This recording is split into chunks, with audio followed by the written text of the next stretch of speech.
Otasi o'limidan oldin qiziga juda eski mashinasini sovg'a qilib, uni avtosavdo bozoriga olib borib, qancha pul taklif qilishlarini bilib kelishini so'radi.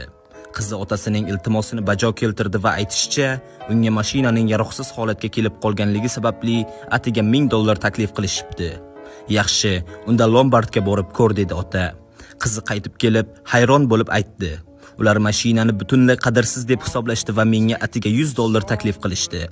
Shunda ota qizidan so'nggi bor mashinani avtoklubga olib borishini so'radi. Qizi qaytib kelib, hayajon bilan otasiga yugurib keldi. Dada, ular menga $100 minglab taklif qilishdi. Chunki bu mashina hamma orzu qiladigan afsonaviy model ekan. Ota jilmayib dedi: "Ko'rdingmi qizim? Buni eslab qol. Agar seni qadrlashmasa, demak sen noto'g'ri joydasan. O'sha joyda vaqtni bekor o'tkazma. To'g'ri joyda esa seni chin dildan qadrlashadi. Chunki sening asl qiymatingni bilishadi." Bu videoni siz ham o'zingiz qadrlaydigan yaqinlaringiz bilan bo'lishing va agar shu fikrlarga qo'shilsangiz, kommentariyada 100 deb yozib qoldiring. Agar siz bizning kanalimizni kuzatmasangiz, ehtimol bizni boshqa hech qachon ko'rmaysiz. Lekin agar obuna bo'lgan bo'lsangiz, tabriklayman. Siz har kuni ma'naviy o'sib boryapsiz.